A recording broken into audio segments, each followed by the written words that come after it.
Okay guys, hi, how are you? Phil Davis, Ancestry Lens. Just doing a review video. I've never done one of these before in actuality.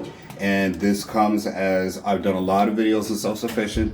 So this is for my Facebook, TikTok friends. This is something that, I talked about. I do live in an apartment. We are home shopping, but this is something where we practice what we preach. You see me do tomato videos outside on the balcony and talking about growing your own food in your own space. And with these grocery prices, you definitely need it. So this I bought online on Amazon. It will be a description link for anyone who's thinking about just doing small level composting or just reducing your waste. This actually is a inside apartment composter, and you probably could use it in your house. And what it does is called Ouaken.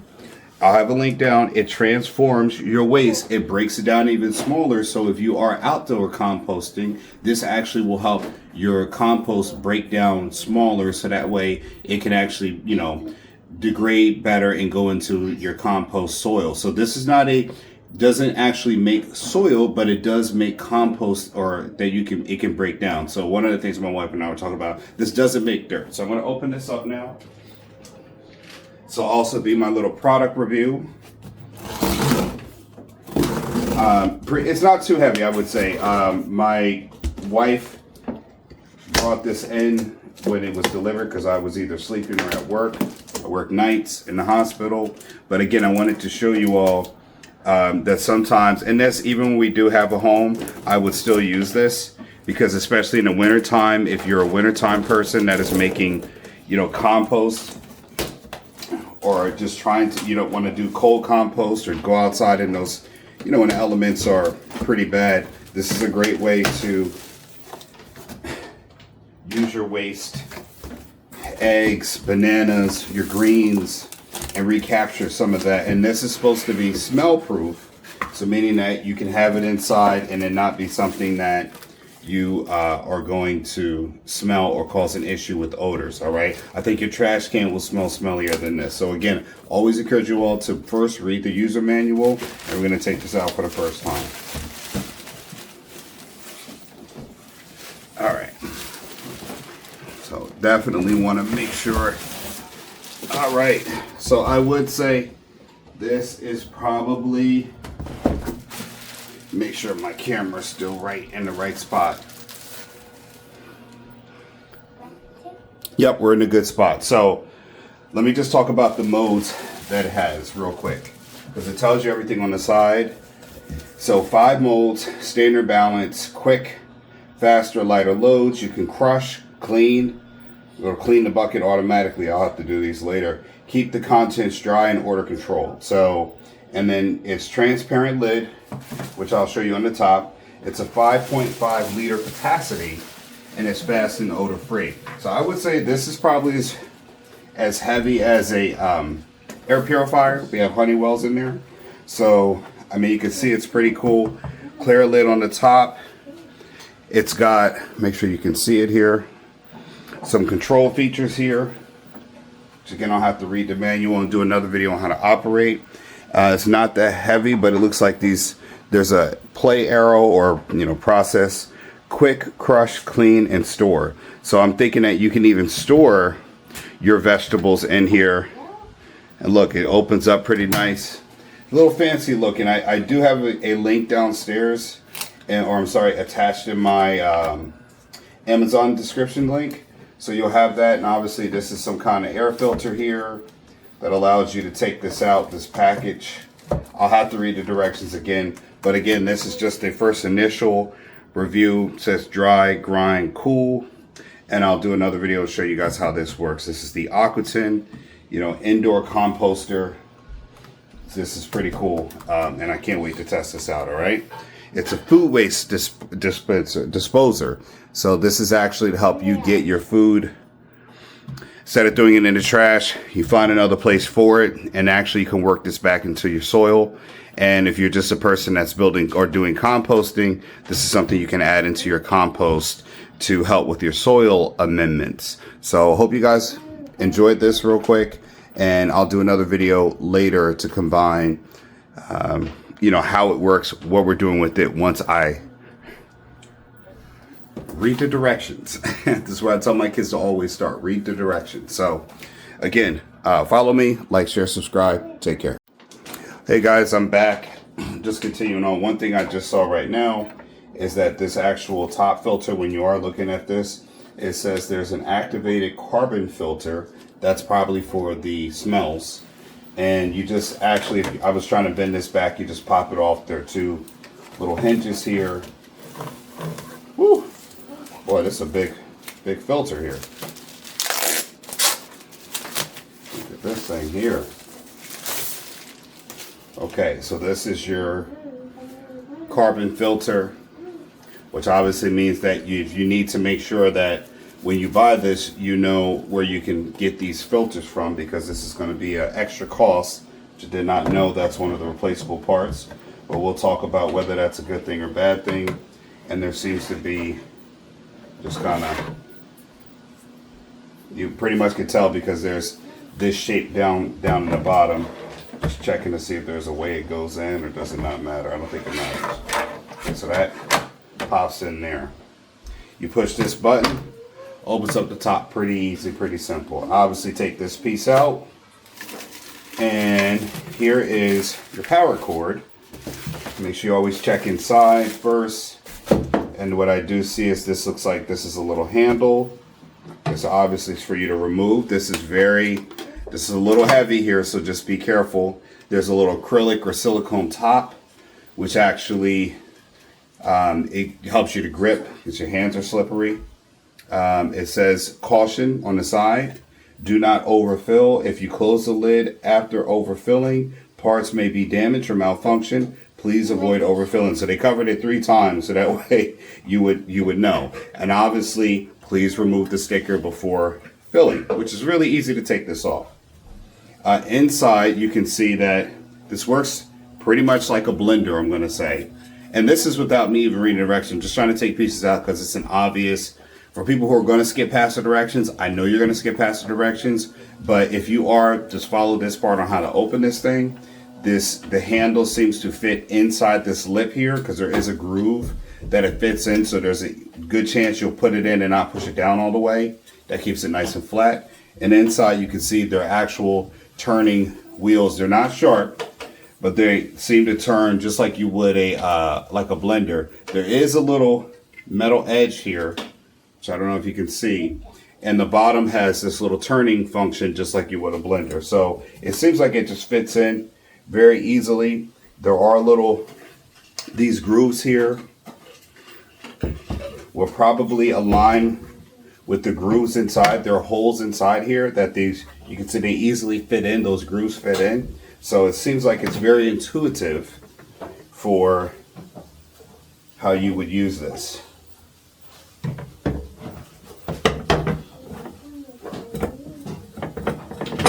See, you actually just can turn it until you feel it fall in and slip in.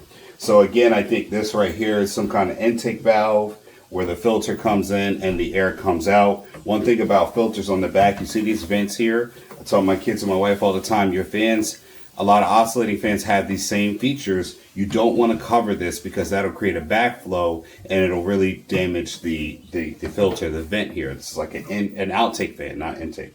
So it says do not touch the surface because when it's doing this, it can be hot. So you really want to watch when you have kids or dogs, things like that they're not touching this glass surface, all right, if you have young kids. So that's the initial review. Obviously, this is your plug, 3-prong plug, plug it in, and then you're ready to go. So you just push this lid down, no need to slam it.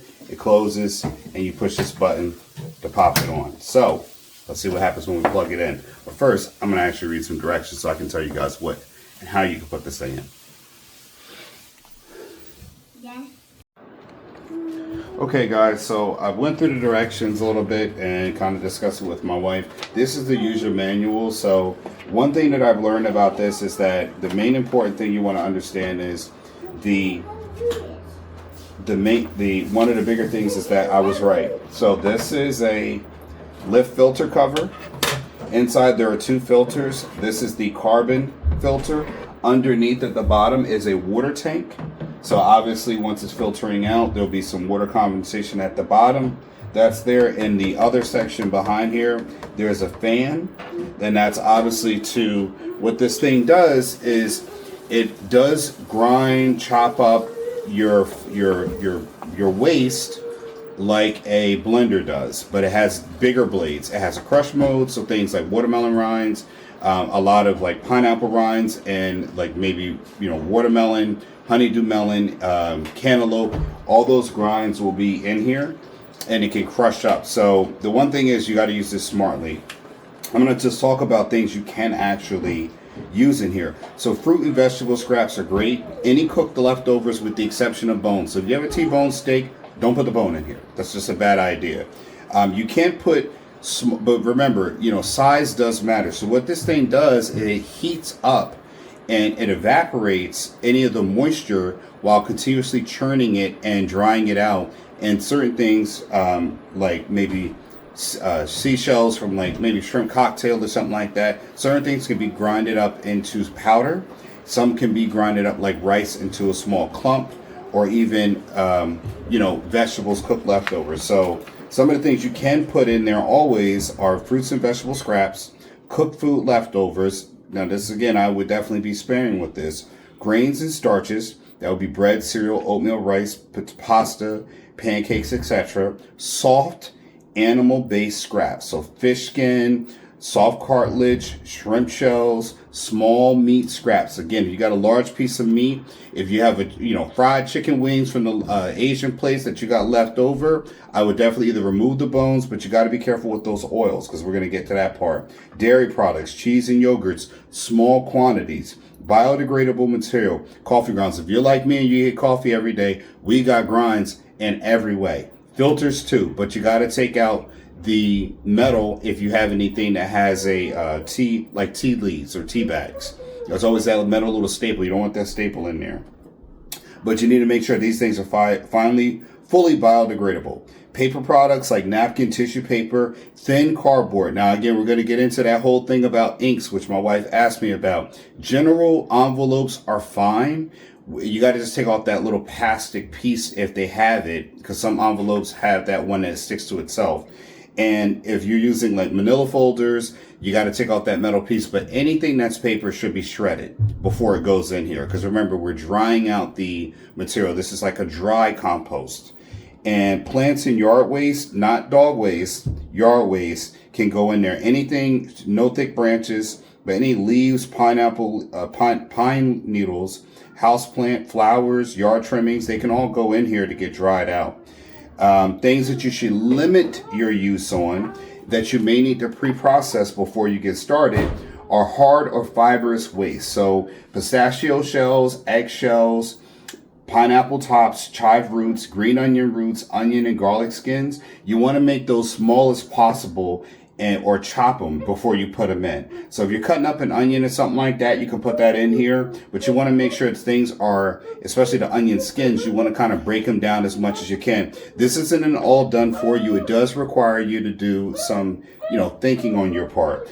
The better you treat this, the longer it will last, like anything in life. And if you excuse my toddler back there giving us a little bit of background music.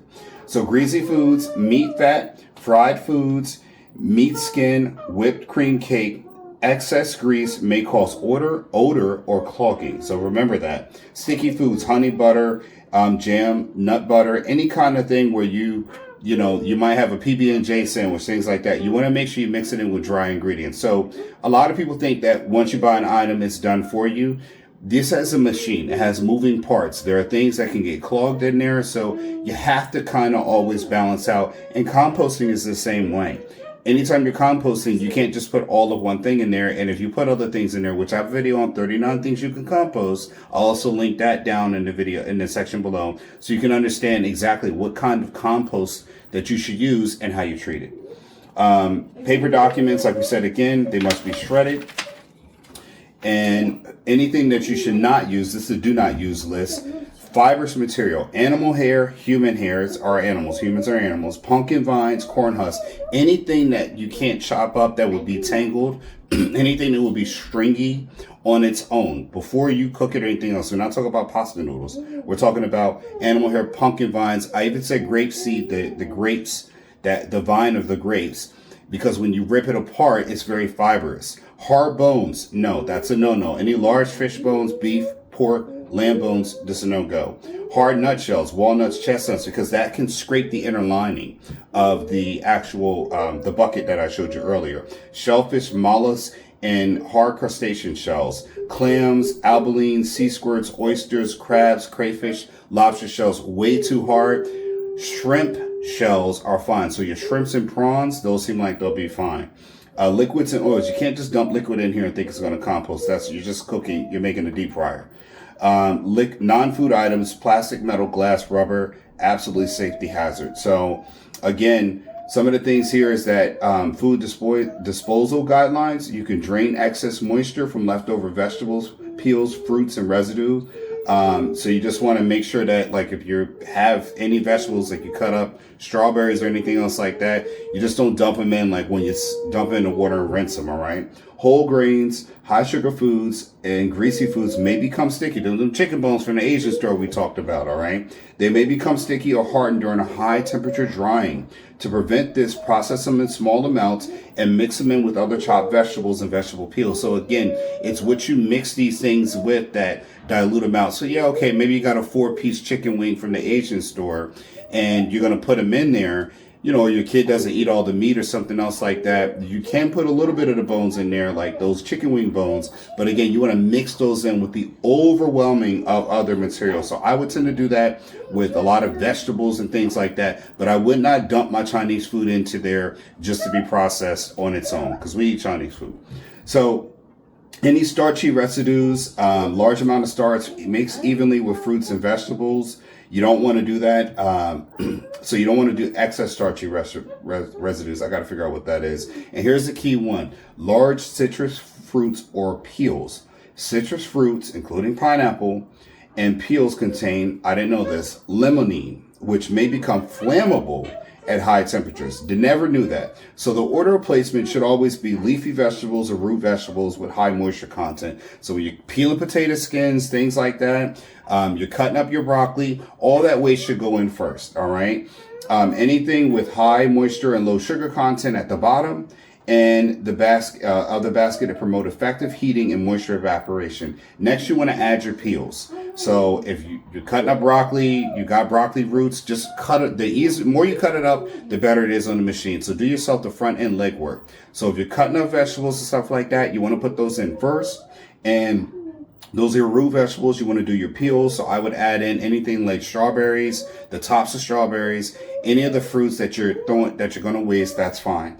And then put your low moisture foods at the upper layer. So anything that is, near dry ingredients, that's where your grains can come in. You might want to put those on the top. Now, again, is it perfect every time? No, there is a learning curve and you might make mistakes, but here's the thing. Make small mistakes, not big mistakes, so that you understand that, hey, you learn as you go.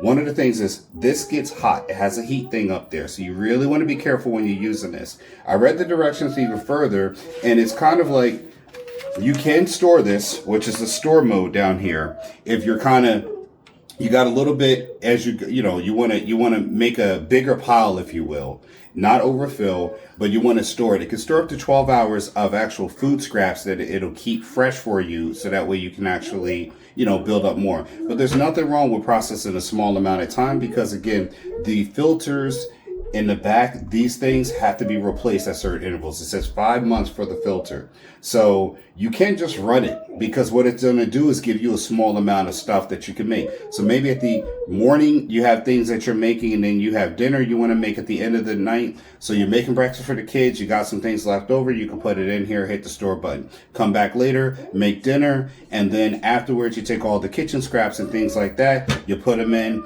and then you hit start for the day. So if you're cutting up like a watermelon, anything like that, and you're using the watermelon rinds, best thing to do, it does have a crush mode, but again, help your machine out.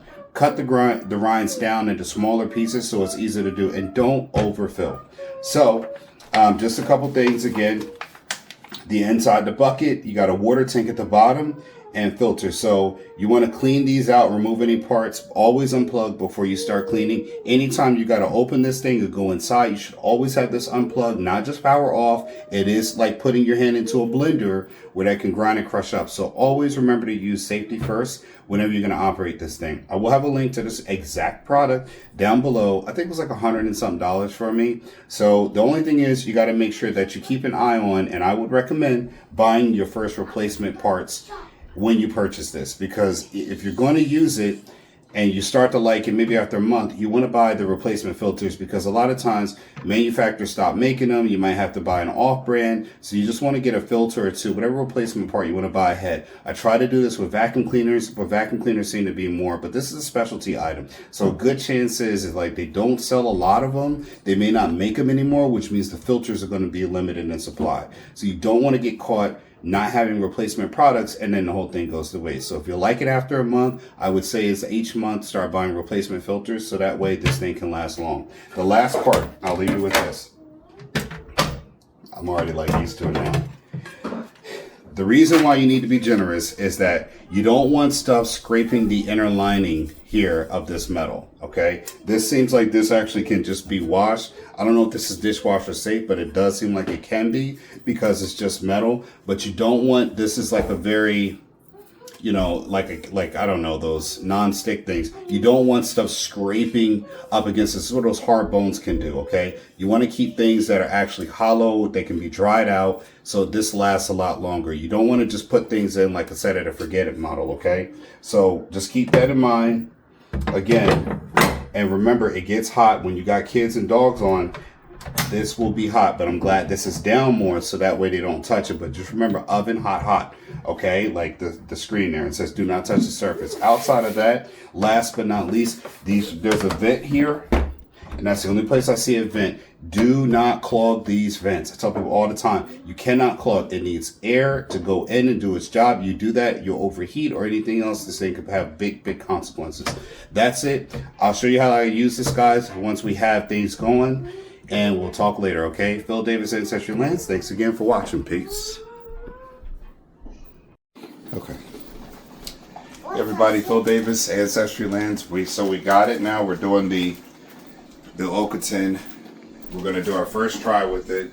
I'm going to let my son Philip, he's actually going to do it. So hold on. We've taken a lot of the compost material, eggshells. We've got celery, a lot of the wet stuff that we're going to put in. This is our first try with it. So what we're going to do is we're going to put it, slow down. We put everything in a plastic bag, Ziploc bag, and put that into the freezer just to collect everything and get it all together. We do have broccoli, the hard stuff. So when you have this kind of stuff versus your leaf vegetables, things like that, and fruit, you want to probably start with these things. I would do the chop and grind first. Oh, that's my earpiece. And then we're going to pour this in the bucket and then take the handle and then put it in and see how it works. So let's give it a shot. Just going to hop in with that. Yep, just letting it go. Pour it in real quick. All right. So nice and easy. Don't pull this all the way up. So I'm going to press down so you can see. No, don't do that because you're going to spill coffee. Here, hold this. Go, I don't know what mom wants to, do you want to keep this or no? Yeah, okay. So we'll probably reuse this again for no more composting from there.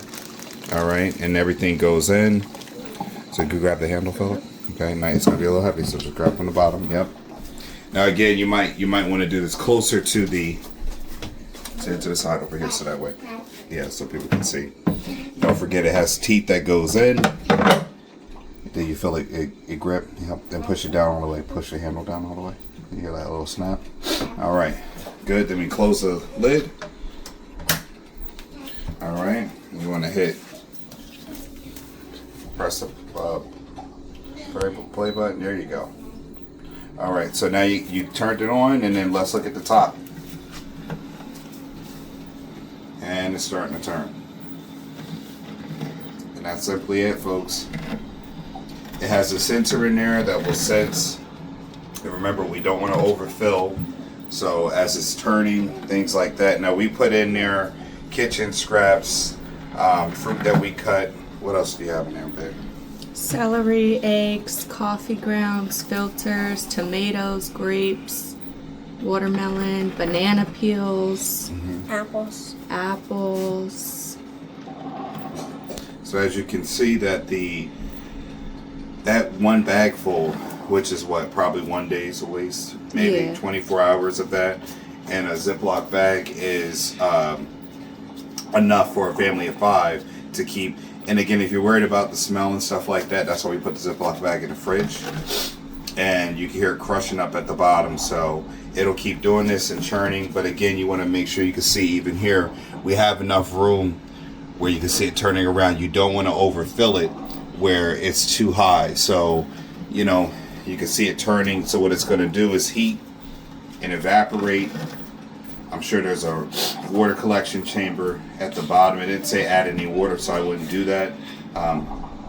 But again, that's pretty cool that it has a sensor and everything that will keep.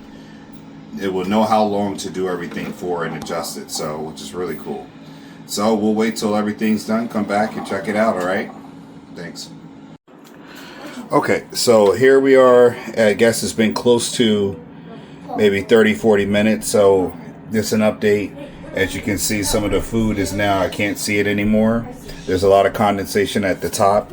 There is a level of heat coming from the top here on this vent, this exhaust vent. I can feel heat, moisture, and that's wet there on the top. This is extremely hot, and I can definitely see that the compost now is very hard to see stuff turning around in there. So, you know, again, that's what I said. This vent can't be blocked. There's a level of heat here, and when this is done, and you have the compost or the, you know, decomposed component of it, you want to make sure that you give it time to cool off. So when it's done, but you need to let it cool off. So just an update, folks. Okay, guys, follow-up video, Phil Davis, Ancestry Land. So we're reviewing. We did the instructions, we did the setup, we did everything else with this decomposition or composting thing that I have, the decomposer, Fuku decomposer. So yesterday you guys saw us started, and this is the follow-up video. So I went to work overnight. It is now 8:52 a.m. in the morning. I just got off of work, and it went for about 8 hours. You guys saw what we put in there, and true to be, the material is very soft. It's almost like, I want to say like dry dirt, but clean, because you can see on my hands, there's very little sediment on my hands. My hands are not like dirty at all, but it looks like it's just kind of like, the closest I would say it's kind of like, I don't even know, like, it looks like just a very light, like, kind of like powder. It's nothing in there. It's very much, and I do have it unplugged, as you can see. But it really, all that got down to this. This is the first batch we made. And of course, my wife, we have another bag ready to go. So, you know, this is really cool. It took about 8 hours, and it does have a sensor and everything else like that. And it looks really good. So, and I'm going to dump this into the other pile, and it does waste. I did get the email. I got the warranty. I emailed them, and then they did follow up the company and said that was just this morning. It was very quick.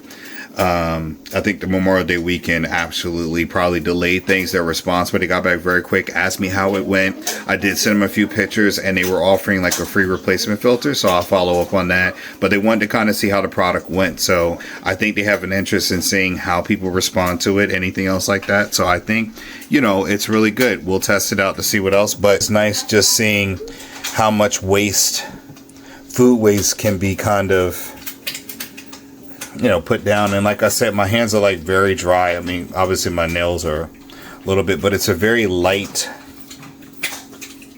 you know, and this is eggshells, celery, and apples and everything else like that. So it just made a nice little, there's no smell to it at all. It's dry, completely dry.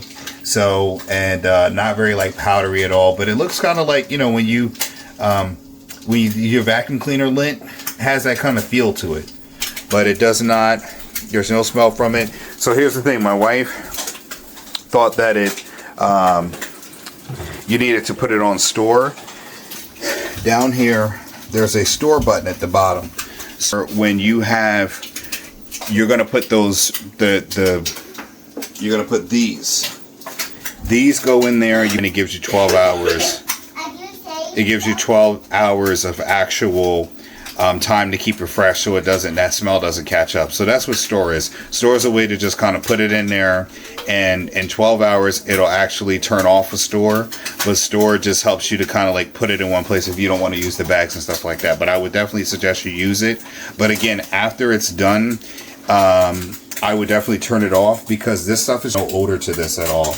I don't smell anything. Actually, it smells like, what is it? I would say my hand smelled like something's been kind of like dehydrated and burnt out. So it doesn't smell like anything. It doesn't have like a rotting food smell or anything else like that. So just keep that in mind and try it out and see what you can experience. And I mean, again, email back was very quick, so I was very happy to see that they responded and they asked questions about their products.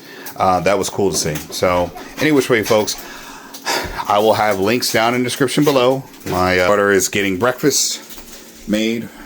Part of her, growing up, learn how to become independent, self-sufficient. So, what do you think, bud? It's good. Yeah. You want to feel how it feels? How it feels. What does it feel like to you? Really dry. Yeah, dry. Yep. Kind of like vacuum lint. Huh? Listen. Like vacuum lint. Mm-hmm. Dad, what is this? That's you're looking at what it is? Yeah. Very rough. Does it feel wet at all, or? No, it's like Dad, really dry. look. Yeah, no, your sister's doing eggs, yeah? Okay. All Super right. dry. Yep. Can I see this? No, don't wipe your hands, because you're getting the flex piece off of there. That's the dirt. You can look inside. I don't want you touching though. Look inside. It's not gonna bite, bud. Yeah. So he's interested in it, my youngest son. Yeah, you see that? Yeah. Okay, cool. You want to put your hands inside and see? Okay. You can touch it. Good. Go ahead. Pick it up. Don't and keep it in here. Yeah, just move your hands up. No. Here, let me do it. What does it feel like? See, his hands are just dry. It's not like wet or anything. All right, Philip, take him to dry his hands. Go with your brother. Dry your hands. Okay. It's very, like I said, it's very little. Nothing's like literally on your hands at all. So cool. And again, it's here, and we just add to that. I think one of the bigger things you really have to do is make a concerted effort to make sure you don't throw away stuff and you compost it. That's like the biggest thing, that you have to make a concerted effort to this. And that means with everything. So we got like broccoli pieces in there, tomatoes. My wife put tomatoes in my salad, which I do not like. That are these cherry tomatoes, and I didn't eat them. And put them, those little bits, put them in the decomposter, and then I'll have that ready where we are getting that way. Those cans my daughter made from a school project, but we would add these to amend to the soil, and it would give you some nutrients. A lot where think about fertilizer right now and how much fertilizer costs. So you're getting natural dry nutrients from all the vegetables there. It's just dehydrated your food and grinded it down to a pulp. Hey, you got to pick up your toys. So you're just adding those nutrients from the green leaf vegetables, the nitrogen from the paper products, paper towels, that is, and napkins. And one of our kids' tutors actually said that beware with paper products like napkins and paper towels, because some of them do have like plastic pieces that they're attached to. So you just be aware of that. And my whole thing was like, but everything you buy comes in plastic. I mean, I buy a bag of grapes, they come in plastic. I buy, you know what I mean? Like, I don't really know like how much anti-plastic we can be when a lot of things we have are in plastic. So there's a little bit of nuance to that, and I won't give people any gripe about it. But, again, this is just something actually to reduce your waste, which is really cool. It's an investment. For me, it's a business write-off because I'm doing reviews on it. It relates to my channel and what I'm about. And, I think it's something that just keeps us a little bit more conscientious, because my kids you should be doing that over the sink, not here. Okay. So, it just teaches your kids to be a little bit more mindful about what you're consuming and where it goes. And it's a way to kind of recycle some of your food waste where it can go to use. So, that's something to think about. All right. So, and it keeps the kids to be mindful, and we're doing our part to reduce our, what do you call it, our footprint on the earth and the waste that we produce and leave behind. So just keep that in mind, folks. I won't take this too long. Sorry for pontificating if I do, but I do like to get my point across and make sure I get my thoughts out so I don't miss anything. Any which way, Phil Davis, Ancestry Lands. I hope you've enjoyed this. I'm not doing anything to promote this product, and this video will not come out until the company reach out to me to give me that money. I need me money. Okay, or some free filters or something. So any which way, folks, have a good Memorial Day. Thanks for watching this video. Like, share, subscribe, and give your brother the HMO special. Help me out with thumbs up, likes, and comments. All right, take care. Bye-bye.